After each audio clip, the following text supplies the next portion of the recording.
Doctor Sachin Raj అత్యాధునిక world class physiotherapy treatment తో అన్ని రకాల నొప్పులకు శాశ్వత పరిష్కారం.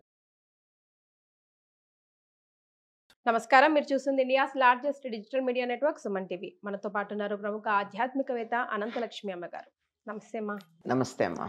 అమ్మ, నూతనంగా కొత్త దంపతులు పెళ్ళైన వాళ్ళు ఉంటారు కదా, వాళ్ళు ఒకరినొకరు అర్థం చేసుకొని కొన్ని రోజులు జీవితాన్ని ప్రయాణం అసలు కరెక్ట్గా స్టార్ట్ చేయాలంటే టైం పడుతుంది కదా. నన్ను అడిగితే అడ్జస్టింగ్ మెంటాలిటీ ముందు కొత్తగా ఆ అమ్మాయి ఒక కొత్త ఇంట్లోకి కొత్త మనుషుల మధ్యలోకి వస్తుంది కాబట్టి అబ్బాయికి ఉండాలి అంటాను. మీరేమంటారు? అసలు ఎట్లా ఉండాలి? మీరు అన్నది రెండు ఆస్పెక్ట్స్లో కరెక్ట్. ఒకటి ఏమిటంటే వయసులో పెద్దవాడు కనుక సర్దుబాటు తెలిసి ఉండాలి, మొదటి మాట. అంతే కదా. అవునమ్మా. కనీసం ఆరోగ్యకరంగా ఉండడానికి 5 ఏళ్ల డిఫరెన్స్ గురించి మాట్లాడాం. కనీసం 3 ఏళ్ళన్నా ఉంటుంది. 3 ఏళ్ల అనుభవం ఎక్కువ గనక, లోకాన్ని 3 ఏళ్ళు ఎక్కువ చూశాడు గనక తాను సర్దుకోవడానికి అలవాటు పడాలి. ఒకటి.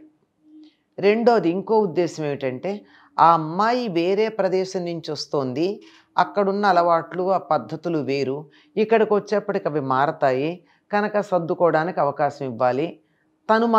తనకి వాతావరణం మారలేదు గనక వాతావరణం మారలా, కొంచెం అలవాటు ఒకటే మార్చుకోవాలి, భార్యతో కలిసి ఉండడం అన్నది. అది తప్ప మిగిలింది ఏది లేదు గనక ఎక్కువ సర్దుకోవాల్సింది ఆ అమ్మాయే గనక తాను వీలైనంత వరకు అమ్మాయితో సర్దుకోవడం అలవాటు చేయాలి. కానీ అంత రివర్స్ చెప్తారు. అందుకని ఈ రెండు అందుకే 2 దృష్టికోణాలతో అబ్బాయి సర్దుకోవాలని మీరు చెప్పింది కరెక్ట్ అన్నాను. కానీ మీరు అన్నట్టు రివర్స్ చెప్తారంటే అమ్మాయికి చెప్తారు వెళ్ళి సర్దుకోమని. ఎందుకు చెప్తారు? అది కూడా అవసరమే. ఎందుకంటే చిన్నప్పటి నుంచి తాను పుట్టినప్పటి నుంచి ఏ వాతావరణంలో పెరిగిందో ఆ వాతావరణానికి భిన్నమైన వాతావరణానికి వెడుతున్నప్పుడు అక్కడ సర్దుకోవాల్సిన అవసరం ఉంది అమ్మాయికి. ఇతడికి వాతావరణంలో సర్దుకునే అవసరం లేదు, ఈ అమ్మాయికి వాతావరణం సర్దుకోవాల్సిన అవసరం ఉంది గనక అతనేమో అమ్మాయితో సర్దుకోవడం అలవాటు చేసుకోవాలి, అమ్మాయి నెమ్మదిగా ఇక్కడ వాతావరణానికి సర్దుకోవడం అలవాటు చేసుకోవాలి. ఎందుకంటే అన్ని పద్ధతులు ఒకే రకంగా ఉంటాయని చెప్పలేం. ఎందుకంటే జిల్లాకి అలవాట్లు మారతాయి, అంతెందుకు కుటుంబానికి అలవాట్లు మారుతూ ఉంటాయి, మనిషికి మారుతూ ఉంటాయి. ఒక్క తల్లి కడుపు పెట్టిన పిల్లలకే డిఫరెంట్ యాటిట్యూడ్స్ ఉంటాయి. ఒక కుటుంబంలో ఉన్నాం గనక అభిప్రాయాలు అలవాట్లు తేడా ఉన్నా సర్దుకుపోవడం వాళ్ళు అంతేలే వీళ్ళు ఇంతేలే అనుకుంటూ సర్దుకుపోతాం. ఇక్కడికి వచ్చేటప్పటికి లేవంగానే కాఫీ తాగే అలవాటు ఉన్నవాళ్ళు ఉంటే, టీ తాగే అలవాటు ఉన్న వాళ్ళు ఉంటే, ఏమి తాగడం అలవాటు లేని వాళ్ళు ఉంటే అక్కడ మొదలవుతుంది సమస్య. మా ఇంట్లో ఆ అమ్మాయి అందనుకోండి ప్రాబ్లం వస్తుంది. అందుకని ఆ అమ్మాయి అనకూడదు, వీళ్ళేమో మీ ఇంట్లో అలవాటు ఉందా అని వీళ్ళు అడగాలి. ఈ చిన్న తేడా ఏమిటి, అమ్మాయి అలవాట్లు ఏమిటని తెలుసుకోవాల్సిన అవసరం అబ్బాయికి ఉంది. ఈ ఇంట్లో ఏమున్నాయో దానికి సర్దుకోవాల్సి, ఎందుకంటే కలిసి ఉంటున్నాం గనక విడిపోదామని అనుకోవట్లేదుగా. నేను గొప్ప నువ్వు గొప్ప అనే పోటీ కాదు, భార్యాభర్తల మధ్య పోటీ వచ్చినప్పుడే సమస్యలు ఉన్నాయి. పోటీలు కాదు ఉండాల్సింది, కలిసిమెలిసి ఉండాలి. కనుక అలవాటు చేసుకోవడం కోసం, ఇక్కడ దానికి అలవాటు పడడం కోసం నెమ్మదిగా ప్రయత్నం చేసే పద్ధతి అమ్మాయి దగ్గర ఉండాలి. అమ్మాయికి ఉన్న అలవాట్లని మారేదాకా అనుకూలంగా ఉండవలసినటువంటి అవసరం వీళ్ళకు ఉండాలి. 2 పక్కల ఉండాలి. కానీ అమ్మ ఒక పక్కన ఉన్నట్టయితే అది సప్రెషన్ అవుతుంది, అవతల వాళ్ళని అణగదొక్కినట్టు అవుతుంది. అణగదొక్కకుండా తనకి ఇద్దరూ కూడా సమంగా సర్దుబాటు చేసుకోవాల్సినటువంటి అవసరం ఉందమ్మా. మిగతా ఫ్యామిలీ మెంబర్స్ సపోర్ట్ కూడా చాలా అవసరం అమ్మా. ముఖ్యంగా వాళ్ళదే ఉంది. వేరే కాపురం పెట్టుకుంటే వాళ్ళ తిప్పలు వాళ్ళు పడతారు, అసలు సమస్య లేదు కదా. కానీ అత్తగారు మొదలైన వాళ్ళు కుటుంబ సభ్యులు ఉన్న చోటకు అమ్మాయి వచ్చింది అనుకో, వాళ్ళు అమ్మాయిని అలవాటు చేసుకునే ప్రయత్నం చేయాలమ్మా. కోడలి మంచితనం ఎప్పుడూ కూడా అత్తగారి మీద ఆధారపడి ఉంటుంది. అత్తగారి మంచితనం కోడలి మీద ఆధారపడి తర్వాత రోజుల్లో, ముందు అత్తగారి మంచితనం కోడలి మంచితనం అత్తగారి మీద ఆధారపడడం మొదలు, ఆ తర్వాత అత్తగారి మంచితనం కోడలి మీద ఆధారపడడం తర్వాత ఉంటుంది. అందుకని అత్తగారు ఒక్కళ్ళే కాదు, కుటుంబ సభ్యులు చాలామందే ఉంటారు కదా ఇళ్లల్లో. కానీ ఆడపడవచ్చు, లేదా జాయింట్ ఫ్యామిలీ అయితే బావగారు తోడుకోడలు ఉండొచ్చు, ఇంట్లో ఇంకెవరైనా కూడా ఉండొచ్చు, ఉంటారు కదా. మన భారతీయ సంస్కృతిలో ఎవరైనా ఆదరించే వాళ్ళు లేనటువంటి వాళ్ళని ఇంకో కుటుంబం ఆదరించే పద్ధతి ఉండేదమ్మా. ఇప్పుడు లేదు. కానీ ఎవరికైనా భర్త పోయారనుకోండి, పిల్లలు లేరనుకోండి, వాళ్ళని వీళ్ళ దగ్గర పెట్టేసుకుంటారు. ఈ కుటుంబంలో ఒక ఎక్స్ట్రా మెంబర్ ఉండిపోతూ ఉంటారు. ఇలాంటి వాళ్ళు తప్పనిసరిగా పూర్వకాలం ప్రతి ఇంట్లోనూ దూర బంధువుల్లో ఎవరైనా సరే ఇలా చూసేవాళ్ళు లేని వాళ్ళు ఇళ్లలో చేరిపోవడం, ఈ ఇంట్లో వాళ్ళకన్నీ పనుల్లో వాటిల్లో సాయం చేస్తూ ఉండడం, కలిసిమెలిసి ఉండడం జరుగుతుంది. వీళ్ళు కూడా ఉండారు కదా, ఒక్కోసారి చాలా అణిగిమణిగుంటారు, ఒక్కోసారి వీళ్ళు పొల్లలు పెడుతూ ఉంటారు.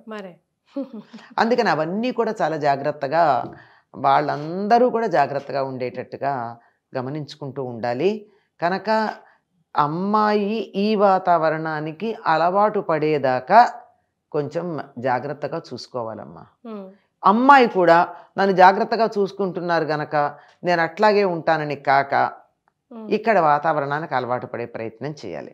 మొదటి మెట్టు అబ్బాయి వారి కుటుంబ సభ్యుల నుంచే ఉంటుంది, రెండో మెట్టు అమ్మాయి పక్షాన్ని ఉంటుంది. జనరల్గా మీ అనుభవంతో చెప్పండి అమ్మా, ఎక్కడ ఇష్యూస్ స్టార్ట్ అవుతాయి, ఎక్కడ ఆ మిస్ మ్యాచ్ అనేది స్టార్ట్ అవుతుంది కొత్తగా పెళ్ళైన జంటకి? జంటకంటారా కుటుంబానికంటారా? కుటుంబానికి, ఫర్ దట్ మ్యాటర్. కుటుంబంలో గనక అయినట్టయితే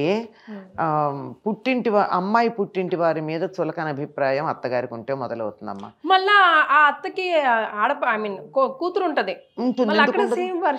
అక్కడ కూడా వీళ్ళే పెత్తనం చేస్తారు. ఇట్లాంటి వాళ్ళు ఇటు కోడల్ని చులకం చేసేవాళ్ళు అమ్మాయి అత్తగారింట్లో కూడా వీళ్ళే పెత్తనం చేసేట్టు ట్రైనింగ్ ఇచ్చి పంపిస్తారు అమ్మాయికి. నేను ఒక మంచి మాట చెప్తారు, ఏమంటే మా అల్లుడు అమ్మాయి ఎంత మంచివాడు, మా అమ్మాయి గీసిన గీటు దాటడు, కానీ నా కొడుకున్నాడే పెళ్ళాం కొంగుబట్టు తిరుగుతాడమ్మా చవట అంటుంది. ఇదే చాలా అర్థమైపోయిందా? ఇదే మాట వింటాం కదా, ఇంతే ఇంతే, ఇంతకన్నా ఇంకేం లేదు. ఇంకా మా అమ్మాయి ఉంది 7 రోజులకు ఒకసారి తలంటి పోసుకుంటుందమ్మా, మా కోడల వారం వారం వారం వారం పోసుకుంటుంది. అది సమస్య. వారం అన్నా 7 రోజులన్నా ఒకటే. కోడల దగ్గరికి వెళ్ళేటప్పటికి వేగం అని చెప్పడం వారం వారం వారం వారం అంటుంది. కూతురు అంటే 7 రోజులకు ఒకసారమ్మా అంటుంది. అంటే ఆ మనస్సులో మెంటల్ సెటప్ ఏదైతే ఉందో అది మారితే తప్ప ఇది ఉండదు. ఒక్కటండి గుర్తుంచుకోవాల్సింది ఏమిటి, అనుభవంలోకి తెచ్చుకోవాల్సింది ఏమిటి అంటే, ఈ ఇంటికి పరా ఇంటి ఆడపిల్ల వస్తుంది, ఆ ఇంటి మహాలక్ష్మి ఇంటికి వస్తుంది. ఈమెని లక్ష్మిలా చూస్తే నా ఇల్లు క్షేమంగా ఉంటుంది, దరిద్రంగా చూస్తే దరిద్రం తెచ్చిన ఎత్తున పెట్టుకున్నట్టే ఉంటుంది. కుంతీదేవి ద్రౌపదిని చూసి త్రిభువన రాజ్యలక్ష్మిలాగా ఉంది అని చెప్పి ఆదరించింది కోడల్ని. అందుకే వాళ్ళకి ద్రౌపదితో వివాహం అవంగానే అత్తగారు అలా అనుకుంది కనుక వాళ్ళకి వెంటనే రాజ్యం వచ్చింది పాండవులకి.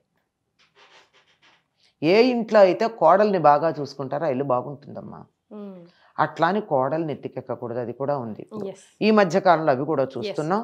అది నెత్తికెక్కకుండా ఉండడం కోసమే గారాబంగా చూస్తున్నారు కదా అని నెత్తికెక్కకుండా ఉండడం అన్నది వీళ్ళు ఇంట్లో తల్లి చెప్పాల్సిన అంతవరకే. నీ మాట సాగించుకోమని చెప్పడం కాదు, నెత్తికెక్కకుండా ఉండమని చెప్పాలి. ఆ రెండింటికి తేడా తెలియకపోవడం వల్ల వస్తుంది ప్రాబ్లమ్స్ అని. వెల్ సెడ్ అమ్మా, థ్యాంక్ యూ సో మచ్. నమస్తే అమ్మా.